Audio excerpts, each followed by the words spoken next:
Am I the a-hole for not letting my friends use my backyard for their wedding because they do not want me to bring a plus one? Last summer, I bought my grandparents' house.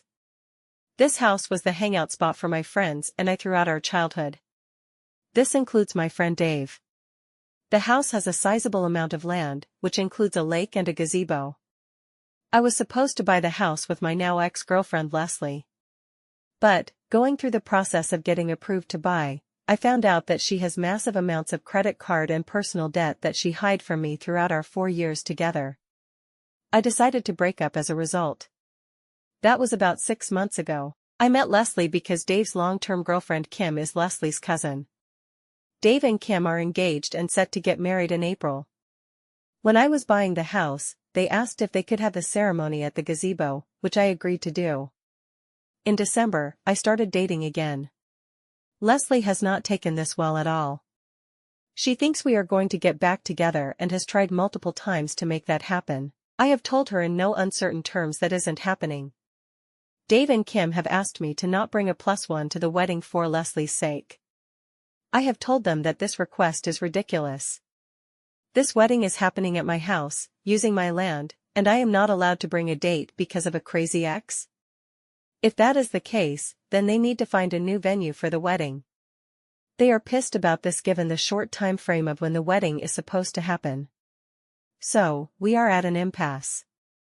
Update. So, I met with Dave this morning.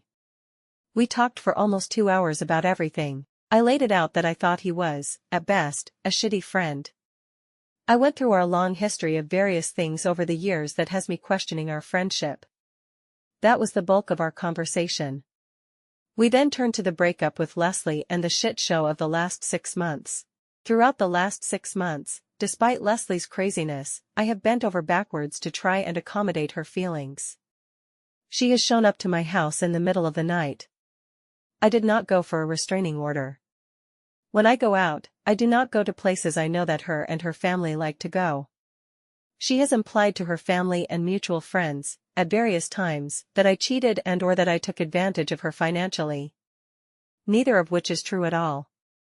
I have held my tongue to not embarrass her about these things in front of her friends and family. Dave knows all that and yet is demanding, once again, that I put Leslie's feelings before my own.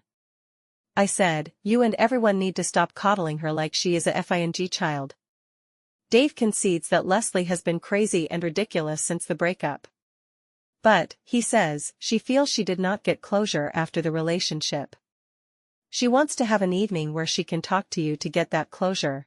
He also told me that Leslie has been very vigilant about paying off her debt and paid off almost $10,000 of the credit card debt. She wants to talk to me about her progress. To see if that might cause me to change my mind. It will not. I asked him, so, do you expect me to go to the wedding and talk to her? Because I have her blocked everywhere and, date or not, I do not plan to say a single mumbling word to her.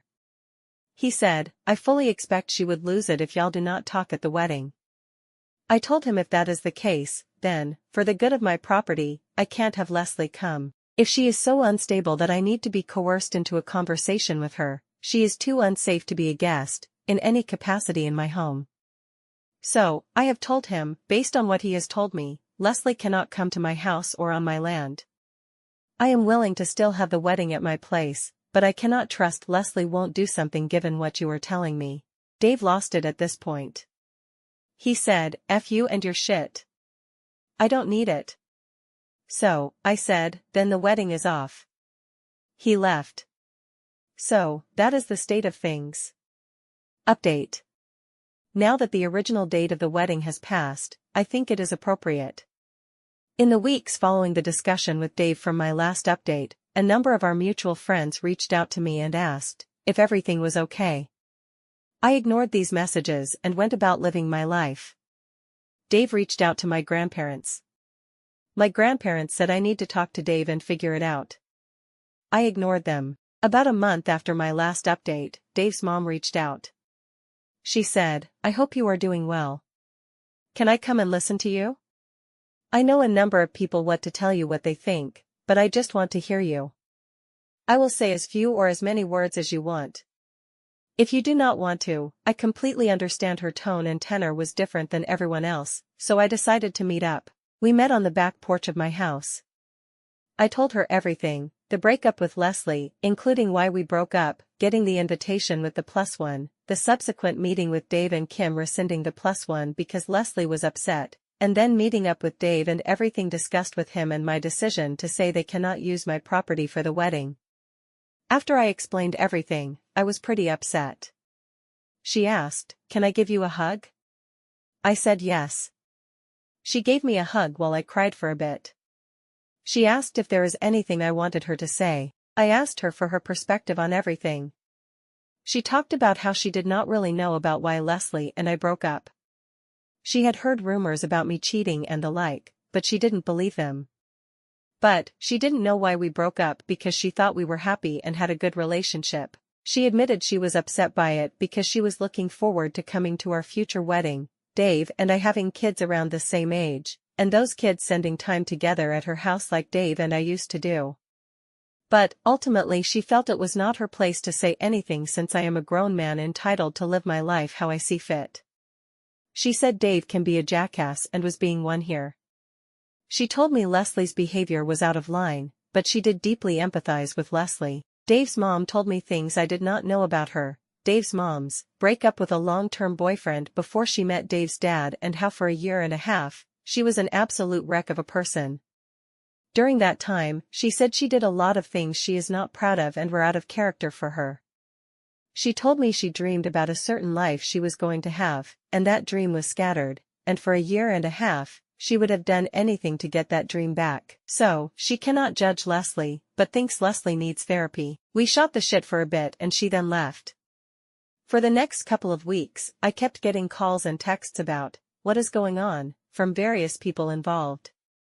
I decided to just, in a rather factual way, lay everything out.